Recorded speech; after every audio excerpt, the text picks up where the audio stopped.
It's Sunday morning, and here at North Point Baptist Church, Jerry Hines shares his knowledge and personality with his Sunday school class. We'll get a higher authority rating.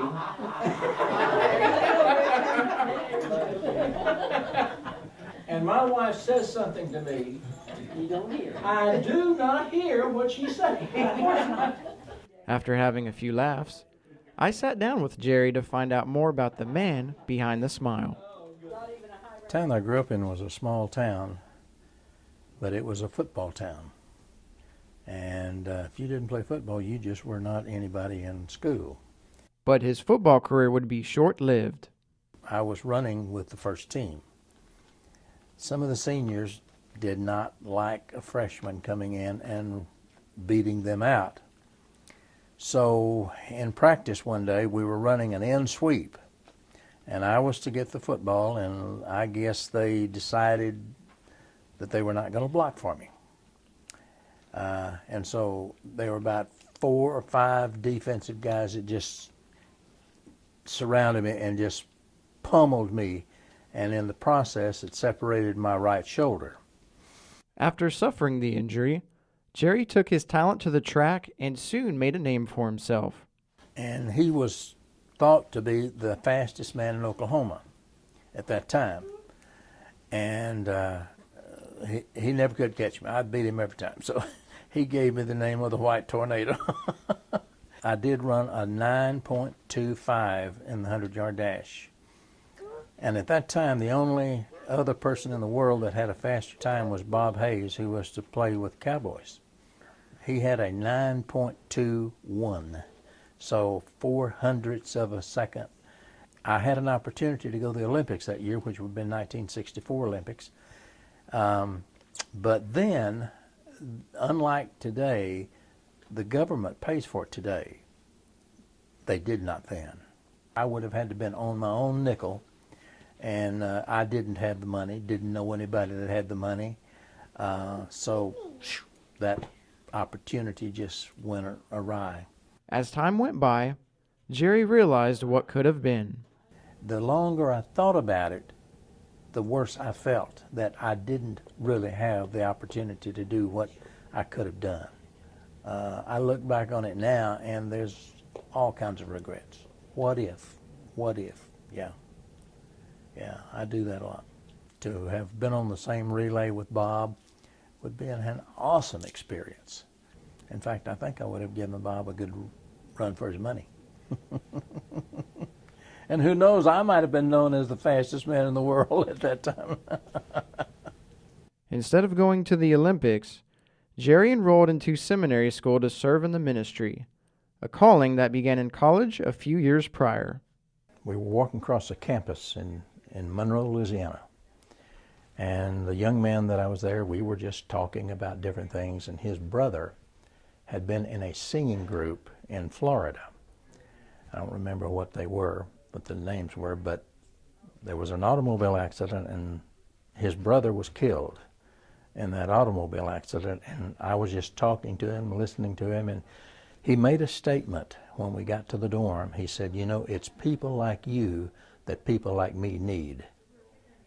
And God used that to say, I want you to do a special work for me. Jerry has assumed a role of just a master teacher in our church. He brings, like I said, the Bible alive in a way.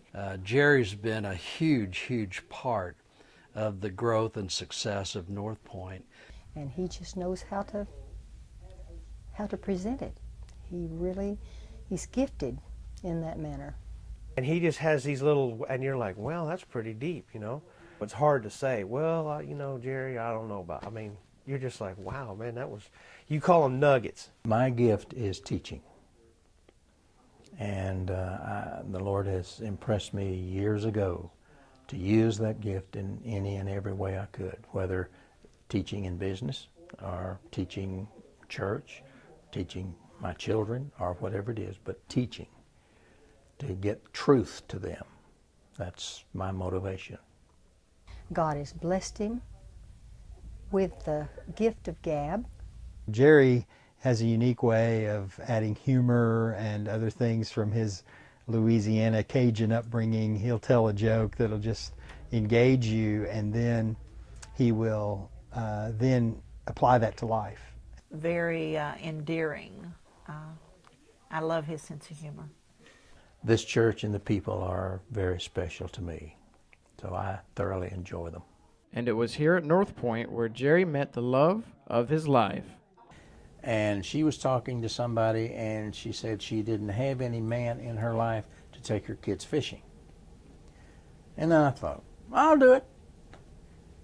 And she sheepishly, she said, can I go too? And I thought, right, because my mother and my sisters could care less about fishing, and when they went, it was a chore. And I thought, maybe I better take another look at this situation. And then we just didn't stop dating, after that. We just fell in love and got married. And it was a surprise to both of us because I don't think either one of us had planned on remarriage. When he's not teaching the Bible or spending time with the family, you'll probably find Jerry at the lake, crappie fishing.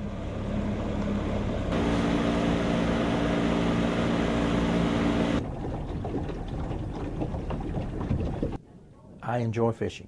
I would fish almost every day if I had the opportunity to do that. Crappie fishing is an art in itself. Not everybody can crappie fish and be successful at it because crappie are so sensitive that if there's a low pressure in, they will not bite. I look forward to it. In fact, I start on my coming days off, I start 4 days, 3 days, 2 days, and usually it's until I can go fishing. I like to show him that I can catch more fish than he does. Fishing is not only a hobby, it's also part of his ministry to both kids and adults. Most of the time the kids have never fished at all, know nothing about it.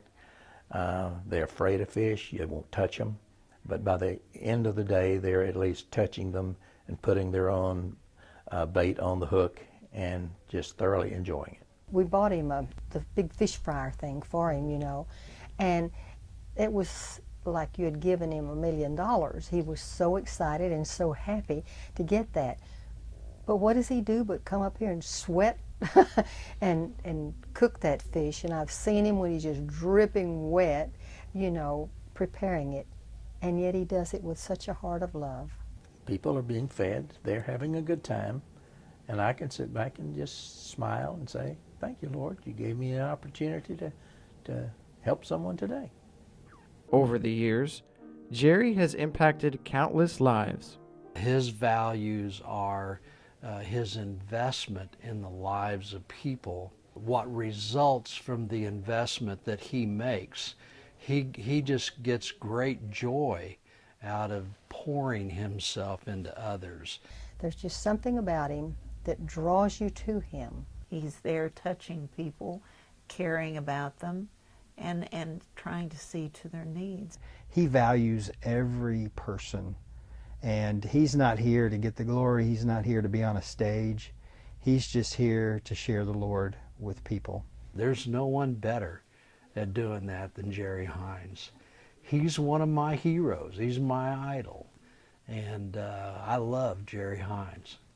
He's an excellent husband and an excellent grandfather and father also. He's a hard person not to love. He really is. Even though Jerry never got the chance to medal in the Olympics, he could not be more happy with the way things turned out. If my life were to end tomorrow, I would still consider that my life was full and thoroughly enjoyed it.